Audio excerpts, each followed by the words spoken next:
Intel says that their GPUs are fixed. Google shutting down Stadia, finally! And we got our first looks at DLSS 3.0. You know that super premium thing that you're paying $1,600 to get on the RTX 4090.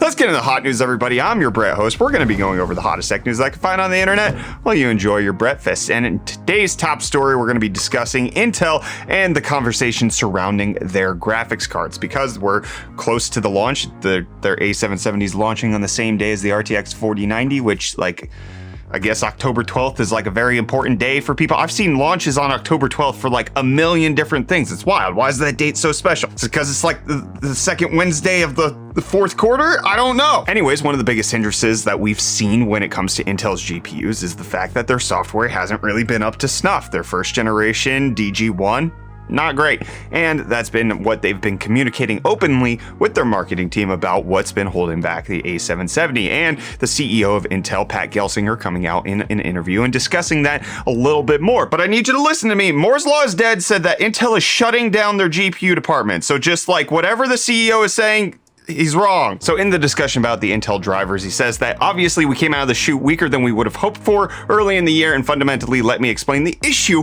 a bit. We thought we could scale the integrated software stack more directly into the discrete graphics market, and unfortunately, performance levels, gamer certifications, different game features, you know, the integrated software stack simply wasn't capable of scaling up to 5 times performance of a discrete graphics requirement. When you're in the market, it's easier to refine and add features to it, but that step up from integrated to discrete was more difficult than we expected. So our launch into discrete graphics was a bit slower than I would have liked as we've gone through the years. And then continuing on to say, all that said, we think the A770 that I just announced this week and will be shipping October 12th will be a very compelling product. We believe now we've fought through the majority of the software stack issues. Game certification is now very high. We're getting very good response from the unique features as a part of the product. So we're now feeling comfortable that we now have a solid footing. Additionally, saying now I do suspect for a new category of product that it takes a few years for us to get really good. But he says ultimately that Intel's objective is high market share. They want to become a large piece of the discrete GPU pie, but you can't do that when you shut down your GPU department. Additionally, saying over my 40+ year career, I've done a lot of V1 products. Every V1 product I've done has always ushered in how to make better in V2, and by V3, you're pretty darn good if you're dedicated and have good people working on it. But from what we've heard, they're not even going to get to V3. So I do think you'll see nice improvements as we go through the next year and the competitiveness of those. So Intel's CEO coming out very clearly stating that he has objectives for high market share over the next few years, that he expects by V3 they should be pretty good.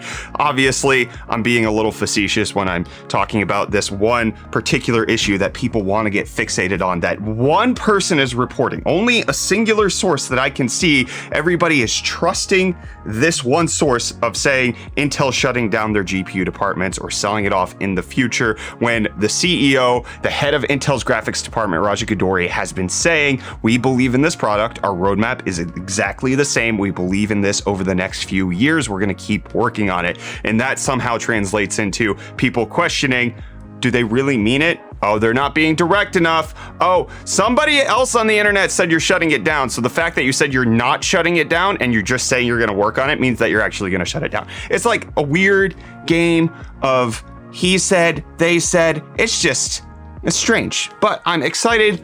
I'm taking this with a grain of salt that Intel CEO is saying that they have the software to the point where it's actually good for launch. I do believe that they have been making earnest strides in trying to fix what has been the fundamental issue with Intel's graphics department, and I would like to see more continuation on that, but it's good to hear from the CEO's mouth that they are taking it seriously. They do believe that this is V1. The A770 is only going to be priced at an RTX 3060 level because that's where they think they're going to compete. They're setting the expectations before it comes out. I, for one, am excited to see where this goes. Let me know what you think of Intel CEO's comments down below in those comments while I tell you about today's video sponsor. Today's video is sponsored by the Ortur Laser Master 3. My friends, I have had so much fun with this thing ever since we got it because it is a truly remarkable laser engraver. In fact, it's the world's first laser engraver whose black and white engraving speed can truly reach 20,000 millimeters per minute, which means you can get your engravings done really quickly. And it's the world's world's first laser engraver to achieve a photo-level grayscale engraving effect thanks to its higher precision 0.01mm accuracy,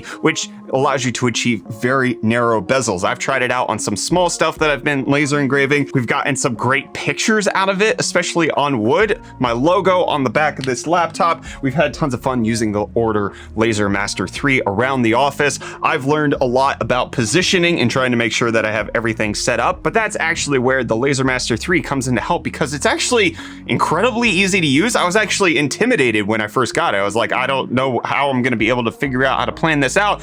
I was totally wrong because it's the world's first multi-language laser engraver and the world's first laser engraver that supports iPhone and iPad. So it has its own built-in web UI control program, free of driver and control software installation, but it also has a professional and easy to use app, which is just so easy to use for novices. You directly connect to the actual engraver from your phone, and then it is literally as simple as finding the picture you want and then positioning it. That's it. It's just as easy as finding that, making sure everything's set up. You adjust, obviously, to the parameters of the thing that you're either going to be trying to cut or engrave, whether it's stainless steel, whether it's leather, whether it's ABS. It has all of the different presets for that. You select that, and then you're good to go. It also supports Wi-Fi, USB, SD card, UDisc, and AP hotspot link, and it has up to 1,000 suitable engraving materials. And there's also an abundant accessory ecology with endless creativity. You can do a whole lot with this Laser Master 3, whether from the base design like I've just been doing, or getting the engraving platform, or the extended legs, or the Z-axis control. And I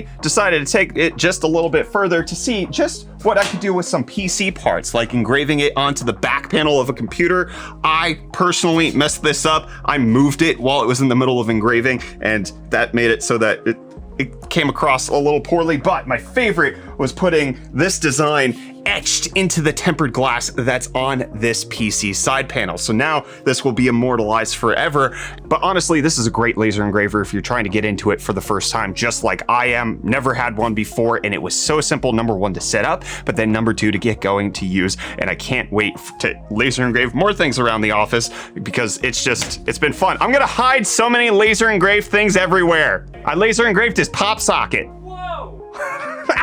Got him! So check out the Ortur Laser Master 3 at the link in the video description. Big thanks to Ortur for sponsoring today's video. But the CEO announcing all the details of the ARC GPUs, not all that we have. We now have details of the review samples that are being sent out to various outlets across the world, including Golden Edition samples of the A750. I want to see that, but also Hardware Unbox doing this teaser tweet showing that they have their ARC shipment. I am not on the list. This has been like, I think the key frustration that I've had since moving back from South Africa is that like all of our press contacts were in South Africa and like the divisions that handle EMEA. And then when I moved to America, I had very, very few contacts and especially fewer at GPU manufacturers, all of that. And so I've been stuck in this interim where like I asked the EMEA contacts to be like, hey, can you help me with their American contacts? And they were like, they just kind of ghosted me. And so like I've been stuck in this limbo of like, we used to get day one review samples and now we get nothing. And I just have to sit here and be happy. Kyler, aren't I happy? You're so happy. And I'm happy all of the time. I'm really happy with how we don't get any products. Yep. Yeah. The reason UFD Tech no longer does day one reviews is because I choose not to, right? Yep, that's exactly it. Also, they're sending out their samples of their 13th gen products, 13900K and 13600K, being seeded at least out to the German retailer Case King, who showed off the review kit for Raptor Lake as it stands there. You can see it right there. I'm not gonna get it day one. Just but Intel also making some weird chips that I actually am really excited about. This is just showing up in some benchmarks, not an official announcement. The i3-9100 is a Atom CPU sort of, but it's like it's an actual i3 that's just missing all performance cores. It's just 8 efficiency cores, therefore it's 8 logical threads, as you can see here in this benchmark that's showing it off here. Whether or not they're actually going to come out with this, it's called the i3-N300. I'm just like, that would be so cool. The clock speeds are a little low, maximum frequency only 3.8 gigahertz. I'd like to see it a little bit higher, but the efficiency cores on Alder Lake are actually pretty dang good. They're essentially comparable to what a full Skylake core was. So 8 cores on a, what is it, an Atom equivalent? from Skylight, I'd take it all day long. And what people did not take was Google Stadia, and Google finally announcing that they are shutting down the service for good in January of 2023.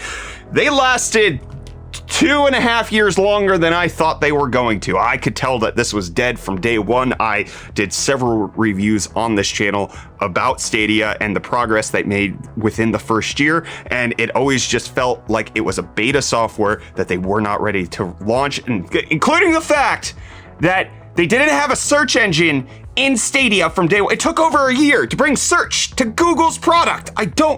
I'm not going to continue to rant on that because it's being shut down. It's no longer going to be operational as of January 2023. But the main thing to note here is that Google is actually refunding all purchases made through Stadia, including the games as well as the hardware, but not refunding the cost of the subscription, which I'm totally fine with. You paid for it as you were playing it. But the fact that you had to buy the games on the platform, I was always worried about that. I was always thinking in the back of my mind, if I pay $60 for the game on this service and they shut it down, I'm not going to see that money again, and then the game's going to be gone. So I'm actually really happy to see that Google is refunding the cost of the games to the actual consumers. The cost of the subscription, I think, is totally fine that they're keeping. That's my personal opinion there, but you do get to keep the hardware. So I will be getting a refund for my Founders Edition that I purchased all the way back in 2019, as well as the extra controller that I bought for Reece, which was the Wasabi Green. I'm happy with that. This is like the best shutdown ever. I'm getting free money. Kyler, Google's giving me free money. For what? For Stadia. Why didn't I get it? Because, did you buy Stadia? No. So it's because you're dumb. And he is what I'm going to say to transition into Cryptostonks. Bitcoin's down 1% to be at 19,427. Ethereum's down 1335, and Dogecoin's down 1.4% to be at 6 cents. And I want to see what Reece has. He doesn't have a Stadia controller anymore, but what UFD deals you got, boy? Hey everyone, welcome back to UFD Deals, where we bring you the hottest tech deals out on the internet. Hope you guys are gearing up for a good weekend. I hope this deal starts you off on the right foot. Today we have the Corsair ML140 Pro, which is their 140mm premium magnetic levitation fan. Both the 140mm and 120mm are currently on special, but the 140 is going for a better deal at the moment. At only $20.78, you can pick this up for 38% off at the moment. And don't forget, you can find this deal and more linked in the video description. I hope you guys have a good weekend. Cheers. Thank you, Reece. Much appreciated. I do feel like I moved on very quickly from that Stadia thing. I didn't ask what your opinion was. I think the general sentiment is that nobody used Stadia. That's the reason it got shut down. If it was a Netflix for games subscription service where you could actually play whatever game you want in the cloud, it would have had a better chance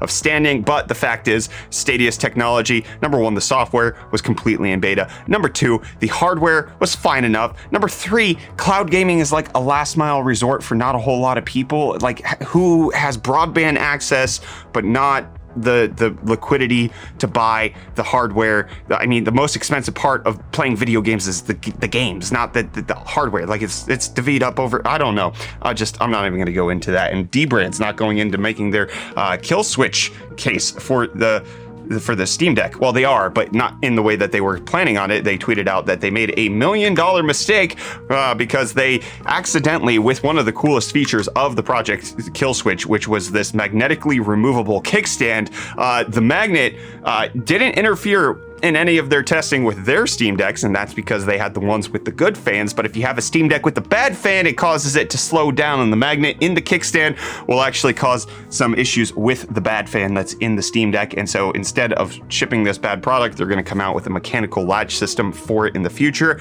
And if you bought one of these already because you pre-ordered it, well, then they will tell you to cease and desist unless you know you have the good fan, but otherwise, I don't know. It was a cool feature. Too bad that it's not going to work because Steam Deck decided to give you some bad fans, and you guys are deciding not to buy as many gaming monitors for the first time ever. Gaming monitor sales are down year on year, down 10% to only 20.5 million units. You guys aren't buying enough gaming monitors, but some interesting statistics coming out from this Trend 4 survey indicate that 41% of all gaming monitors are curved. What? Kyler, 41% of all gaming monitors are curved. Who is using them? Who is buying this? I would expect that it would be much smaller than that, but It's a high percentage. Additionally, breaking down that VA is the highest panel type at 48%, IPS is very close at 43%, and TN is at 9%, continuing to shrink, and they're expecting that's going to be a lot lower sometime soon. OLED is only at 0.4% at the current moment, which makes a lot of sense, especially since there's not a lot of desktop class gaming monitors with OLED displays. I think Alienware and Samsung coming out with the two that I know of. Otherwise, it's a TV that people are buying for gaming when it comes to OLED. But some interesting breakdowns of monitors. Let me know what your monitor is, what your monitor setup, primary monitor. Don't go into, I have 4 of these and 3 of those. I don't want to hear what's your primary gaming monitor specs. Let me know down below in those comments. And somebody let us know that Returnal's coming into PC, showed off some gameplay as well as some settings. Sony DMCA'd that. It's gone now, but we got some details that DLSS and FSR are coming to the video game, which is pretty cool, but only going to be FSR 1.0, which is kind of stinky. But Cyberpunk, not stinky. 20 million copies sold. Oh, that's a big milestone. They had that new Edge Runner anime that has boosted a lot of people playing it. I think they peaked at like 130, 140,000 people playing it concurrently, and millions of people have joined back into the game after seeing the anime. Now they've sold 20 million. Half of that did come on launch December 2020 when the game did come out. They already sold 10 million copies, so they've still sold several million since then. It's a big success for them. It took The Witcher 3 4 years to hit that amount. They're doing it in just under 2, which is still really gosh dang impressive. And speaking of impressive, DLSS3 getting tested out by Digital Foundry. I think I added one too many S's in there. You should watch their entire 30-minute breakdown in case you're interested in the technical analysis on what's going on with DLSS3. But essentially, it's AI generated frames. It's making it so that your frame rate is faster because an AI is being like, here's an AI frame into the middle of it, which increases latency. But NVIDIA has their latency reflex technology, which can drop the latency and make it so that the latency is like close enough to not even having it on at all. The no DLSS. So it's interesting. It's kind of strange to me that this product, this exclusive RTX 40 series product, is there because it needs all of the new things that they've implemented into the tensor cores on the 40 series. But it's there to make frame rate go higher, but your frame rate's already going to be highest if you're on a 40 series card. So it's like, it's giving technology to boost things to people who already have the maximum, and those who have will be given more, and those who have not will have it all taken away, is what it kind of feels like with this generation. However, one of the neat things as you go through this Digital Foundry deep dive is the fact that it actually kind of helps with CPU bottlenecks. Not if you're like putting it on a Core 2 quad maybe, but if you're putting it on something that is a 12900K and a CPU bottlenecked in a Spider-Man area, it actually can help alleviate some of that CPU bottleneck because the AI frame generation is not CPU dependent whatsoever, so you can still get more frames even if you still have the same CPU bottleneck at the moment. So DLSS3 is looking like cool technology. It's kind of like the first generation of ray tracing almost, where it's like, yes, this is good. This is like, I want this in my video games, but at what cost? Who is this for? Who's buying it?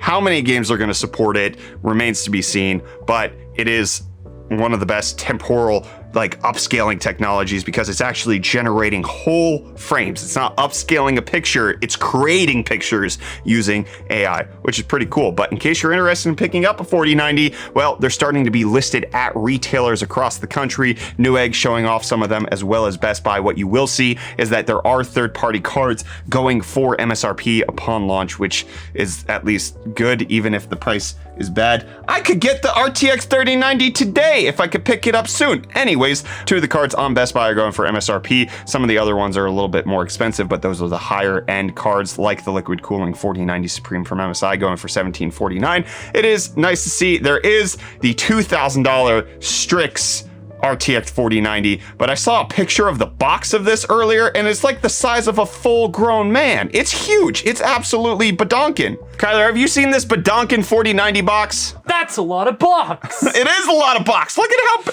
that thing is the size of his torso. It's bigger than his torso. That's huge. I mean, he could be small. I don't know, but assuming he's a normal sized guy. ROG stands for really a big graphics card, you know? Okay, see ya. All right, we'll see you on Monday for Hot News, everybody. Bye.